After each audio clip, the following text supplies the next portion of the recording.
అవినాష్, చెప్పుమా.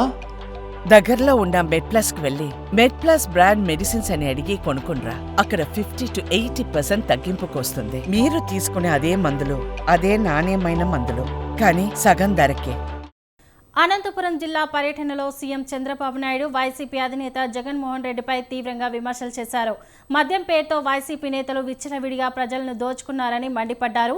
కూటమి ప్రభుత్వం అధికారంలోకి వచ్చాక నాణ్యమైన మద్యం సరఫరా చేస్తున్నామని తెలిపారు. బెల్ట్ షాపులు పెడితే కఠిన చర్యలు ఉంటాయని హెచ్చరించారు. భూ కబ్జాలు చేసే వాళ్లకు మాత్రం హెచ్చరిస్తున్నా. అందుకే యాంటీ ల్యాండ్ గ్రాబింగ్ యాక్ట్ కూడా తీసుకొచ్చాను. మీ భూమి ఎవడైనా కబ్జా చేసినా జోలుకొస్తే తాట తీసే బాధ్యత ఈ ప్రభుత్వం తీసుకుంటామని హెచ్చరిస్తున్నా. ఇంతవరకు రికార్డులే తారుమారు చేశారు. మీ భూమికి రక్షణ లేకుండా పోయింది. ల్యాండ్ ప్రొటెక్షన్ యాక్ట్ను ఒకటి తీసుకొచ్చి మొత్తం కబ్జాలు చేస్తూ ఇష్టానుసారంగా భూములన్నీ రికార్డులు మార్చేసే పరిస్థితికి వచ్చారు. ఒకప్పుడు మీరు చూస్తే నాసి రకం మందు వచ్చేది, నాణ్యమైనది కర్ణాటకలో సమానంగా ఇక్కడ కూడా మద్యం రేట్లు తగ్గించడమే కాకుండా ఎక్కడ కూడా నాసి రకం మందు ఇవ్వకుండా మీ ఆరోగ్యాన్ని కాపాడే బాధ్యత తీసుకున్నారు.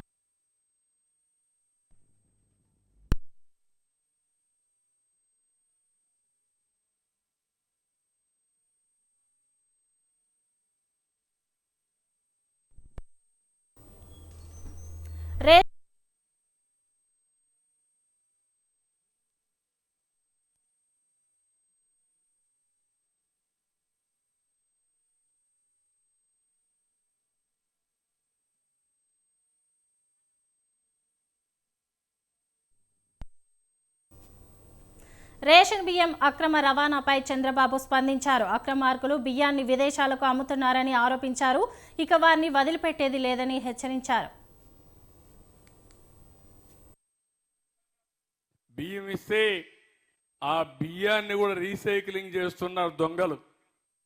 దాన్ని కూడా మీకు చౌకగా 10 రూపాయలు ఇచ్చేసి 6 రూపాయలు 7 రూపాయలు మీకు ఇచ్చి ఆ బియ్యం తీసుకుపోయి విదేశాలకు అమ్ముకునే పరిస్థితికి వచ్చారు దుర్మార్గులు. నేను అందుకే చెప్తున్నా, ఎవరైతే రీసైక్లింగ్ చేస్తున్నారో మిమ్మల్ని కూడా హెచ్చరిస్తున్నా, వదిలిపెట్టడం జాగ్రత్తగా ఉండమని హెచ్చరిస్తున్నానని చెప్పి కూడా నేను మీకు తెలియజేస్తున్నా. పేదవాళ్ళు కొంతమంది ఆ బియ్యం తినే అలవాటు లేదు కాబట్టి పోతే పోయిందని మీరు అనుకుంటున్నారు, కానీ కొంతమంది దుర్మార్గులు తయారవుతున్నారు. దీనిపైన కూడా ఆలోచిస్తున్నా. ఏ విధంగా చేస్తే ఈ సమస్య పరిష్కారం అవుతుందో, పేదవాళ్లకు న్యాయం జరుగుతుందో దానికి కూడా ప్రయత్నం చేస్తాం. ఎక్కడ చూసినా మాఫియాల రాజ్యంగా తయారైపోయింది, దోపిడీ రాజ్యంగా ముందుకు పోయారు. ఇవన్నీ ప్రక్షాళన చేయడానికి కొంత సమయం పడతా ఉంది. పేదవాళ్ళకు 2 రూపాయలకి ఉచితంగా బియ్యం ఇస్తే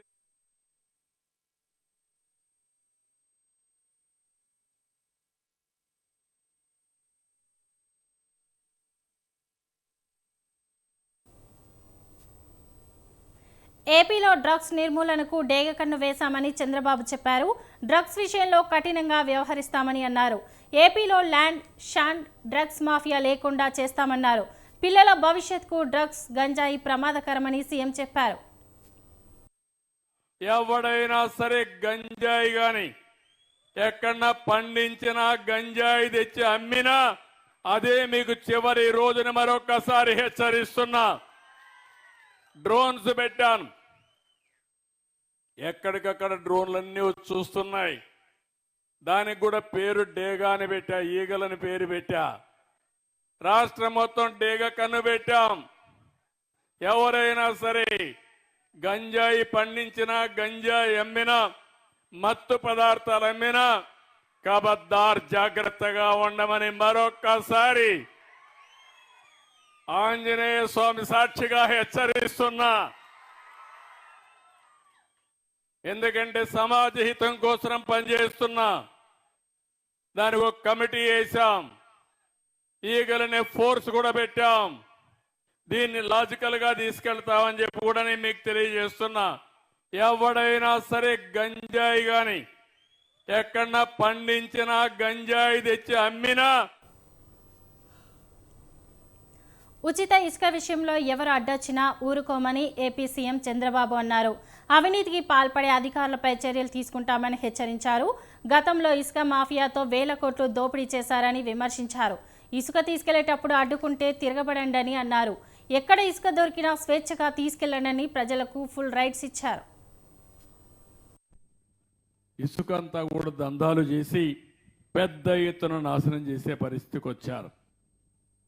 వీళ్ళు వేల కోట్లు సంపాదించుకున్నారు. పేదవాళ్ళకి ఇసుక దొరక భవన నిర్మాణ కార్మికులు 40 లక్షల మంది ఉపాధి లేకుండా నానా అవస్థలు పడే పరిస్థితికి వచ్చారు. నేను ఈరోజు అందుకనే ఒకే హామీ ఇచ్చాను. మీ ఊర్లో ఇసుకుంది, తెచ్చుకునే స్వేచ్ఛ మీకు ఇచ్చాను. మీ ట్రాక్టర్ తీసుకెళ్ళండి, మీరే ఇసుక తెచ్చుకోండి. ఎవరైనా అడ్డం వస్తే నా పేరు చెప్పండి, అవసరమైతే నిలదీయండి, తాట తీస్తామని చెప్పండి. ఇది ప్రభుత్వం ఇచ్చిన స్వేచ్ఛ మీకు. ఇది ఇసుక అంతా కూడా దందాలు చేసి పెద్ద ఎత్తున నాశనం చేసే పరిస్థితికి వచ్చారు. వీళ్ళు వేల కోట్లు సంపాదించుకున్నారు. జగన్ 5 ఏళ్ల పాలనలో విధ్వంసం సాగింది. అన్ని వ్యవస్థలు నిర్వీర్యం అయ్యాయన్నారు. ఏపీపై 10 లక్షల కోట్ల రూపాయల అప్పులు చేశారని మండిపడ్డారు. ఇష్టానుసారం అప్పుల పాలు చేసి ఏపీని దివాలా తీయించారని విమర్శించారు. ఈ నెల వేతనాలు ఇస్తామా అనే భయం కలుగుతోందని చెప్పారు.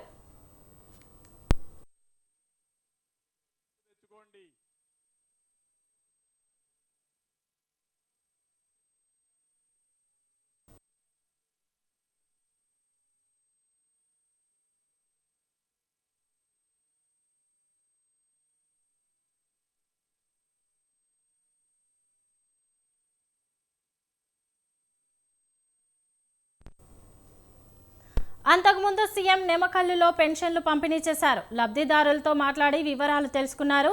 రాయదుర్గం నియోజకవర్గం నేమకల్లులో ప్రజావేదిక పేదల సేవ కార్యక్రమంలో ప్రసంగించారు.